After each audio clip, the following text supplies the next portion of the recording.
Olá, nosso objetivo com esse vídeo é fazer um breve tutorial da análise de correspondências múltiplas, conforme a reunião que tivemos do GT1 por Skype. Dessa forma, o objetivo do nosso tutorial é a seleção de variáveis utilizando critérios objetivos a partir do diagnóstico de uma gestão, que foi feito utilizando o banco de dados enviado e compilado pelo Núcleo Sudeste. O grupo que fez esse trabalho é o grupo GT1 do Nordeste, o FRB. Bom, começando as nossas explicações, temos aqui o banco de dados, já compilado em formato do SPSS, com todas as variáveis, e com todas as observações, um total de mais de 400 observações e 300 e poucas variáveis, dividido em grupos. A proposta de análise, como já foi dita antes, é de redução de dimensão, escala ótima, Deixamos o default para atingirmos a análise de correspondência múltipla como metodologia. Aqui nós temos o campo para as variáveis de análise, suplementares, se for o caso, e aqui variáveis de rotulagem, Do lado esquerdo aqui temos uma caixa com todas as variáveis, cujas primeiras letras remontam aos grupos, os grupos que estão naquele documento que mostra o dicionário. Dessa forma, o primeiro grupo CM quer dizer comercialização e marketing, e assim por diante. Então selecionamos o grupo comercialização e marketing, com todas as suas variáveis. Notamos que o peso delas é um só. As variáveis ausentes e os objetos serão deixados na opção Default. Para a saída, nós marcamos todas as opções na caixa superior. Continuamos. Para salvar, não vamos salvar nada, também Default. Os objetos nós marcamos os biplots, para sair os dois tipos de gráfico para a gente. E para variável, só para conferir as variáveis, e a opção de baixo já está marcado. Está marcada também, para usar todas as variáveis.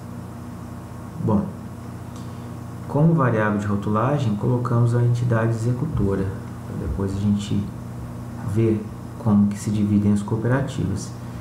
E pedimos para executar a ACM. Logo aqui no log, nós vamos ver as informações básicas, quais variáveis foram usadas, que tipo de análise foi feita, e algumas coisas ali do crédito, correspondência análise.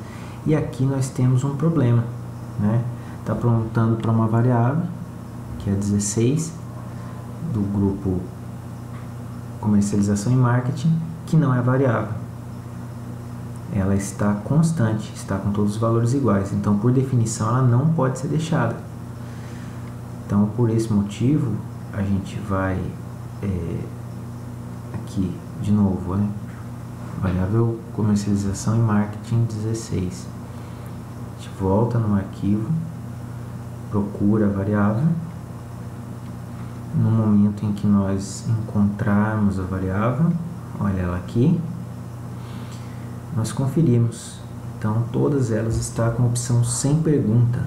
Então quer dizer que ela é uma constante, ela não pode ser analisada, ela não vai dividir e nem pesar os grupos em nada. Nós eliminamos essa variável. Salvamos e estamos com o arquivo pronto. Repetimos o comando da análise de correspondências múltiplas, conforme fizemos anteriormente, e dessa vez ela não teve nenhum log de reclamação. Podemos olhar os gráficos, as definições gráficas que mostram correlação, inércia, e vamos para a obra aqui do Lebar, que vai embasar a nossa análise, que vai mostrar os princípios, mais especificamente na sua página 123 aqui, nós temos as definições básicas de análise de correspondências múltiplas, né? É uma análise que ela faz descrever vastas tabelas binárias, né, que é o nosso caso, principalmente dentro de enquetes socioeconômicas, né? Enquete pode ser questionário ou entrevista também, certo? Então a aplicação dela é essa, e algumas definições básicas dela: o tipo, o exemplo de questão, uma questão que tem diversas modalidades de resposta que se excluem mutuamente, e devemos escolher uma modalidade obrigatoriamente. Então é o nosso caso. Por exemplo, aqui nessa questão, se você é celibatário, casado, viúvo, divorciado, sem resposta. E também podemos transformar variáveis contínuas quantitativas em classes. Classe 1, menos de 25 anos, classe 2, de 25 a 29 anos. Né? Só para ilustrar o nosso modelo de ação. Daqui em diante, nós já vamos ver algumas definições aqui, os princípios da análise, como que a gente trabalha. Então, primeiro nós temos essa tabela que eles chamam de tabela disjuntiva completa, que é a tabela com as variáveis, as modalidades e os casos, né? Ela dá duas saídas principalmente: a nuvem de indivíduos e a nuvem de modalidades e de variáveis, né? Essas têm as saídas correspondentes aqui no nosso log, né? Então aqui primeiro a quantidade de iterações que foram feitas, 13, a quantidade de variável explicada, o alfa de Cronbach, que é uma medida de fidedignidade dos dados, está bem boa por sinal, a inércia e a variância acumulada, né? Estão todos dentro do padrão.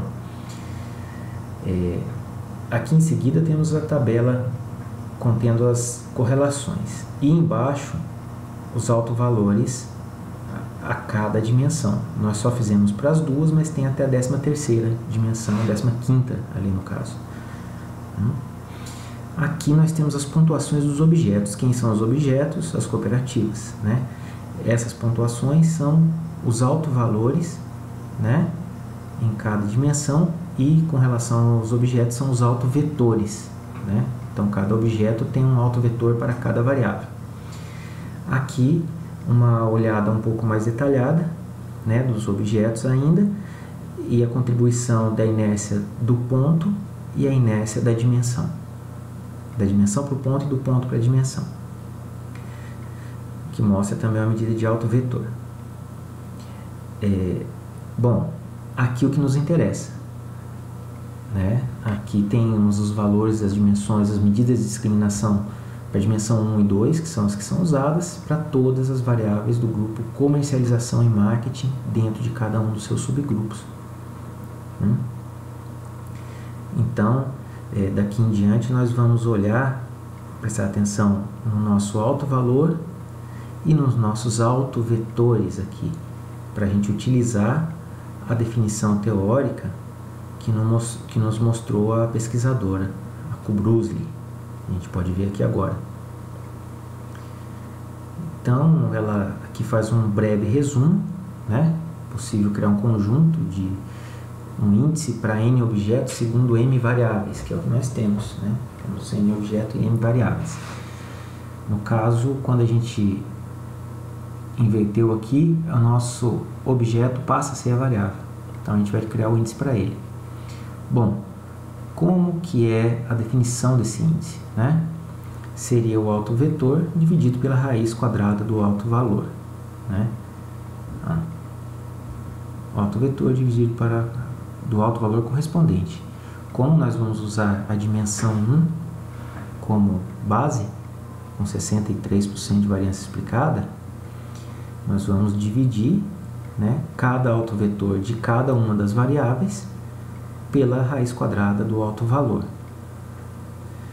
Então, vamos fazer isso talvez uma planilha de Excel. Vamos montar uma planilha de Excel, já está montado, né, na verdade. Então, qual que é a raiz quadrada. Então vamos lá, colocamos a função raiz quadrada, né, do número, e vamos e marcamos o nosso alto valor. Pronto, está feita a função. Fizemos a opção de copiar e colar como valores, né, só para a gente repetir o valor, para finalidade de cálculo. E rapidamente vamos salvar, né? Não vamos esquecer de salvar aqui, senão a gente se perde. Pronto, feito. Eu vou salvar na área de trabalho primeiro. Feito o salvamento, agora temos que criar o nosso índice. Vou só consertar a tabela aqui para ficar melhor. Chamar isso de dimensão 1, dimensão 2. Vou mesclar, desfazer a mesclagem das tabelas para poder suprimir as linhas de cima. Pronto, está feito. Então agora nós podemos fazer a operação lá. Então, vamos ver de novo. Dividido pela raiz quadrada do alto valor. Ok? Feito isso, fazemos a operação simples aqui de divisão do alto vetor pela raiz quadrada do alto valor e repetimos a fórmula para todo mundo. Pronto, criamos o índice. Agora, criamos o peso para cada variável. Aí está criado o peso objetivo, não subjetivo, né? Segundo a dimensão 1. Essa é a proposta tal e qual a autora Kubrusli propõe no artigo dela. Bom, aqui nós já pulamos alguns passinhos aqui, já calculamos as estatísticas. O que nós podemos fazer aqui? Vamos selecionar a nossa tabela de dados aqui, menos ali embaixo só os dados referentes às variáveis, e fazer uma classificação, né? Vamos classificar pelo peso que nós atribuímos à variável, ó, do maior para o menor. Ok. Então, estão classificando. Opa, um problema aqui. Espera aí que a gente já resolve. Ele ficou sem fazer o cálculo ali, ficou zero, ficou sem copiar. Só um minutinho. Pronto, resolvido. Então, nós temos aqui uma classificação de peso. Agora, como nós vamos cortar? Vamos deixar as de maior valor, as de menor valor? No segundo vídeo, a gente continua de onde a gente parou aqui.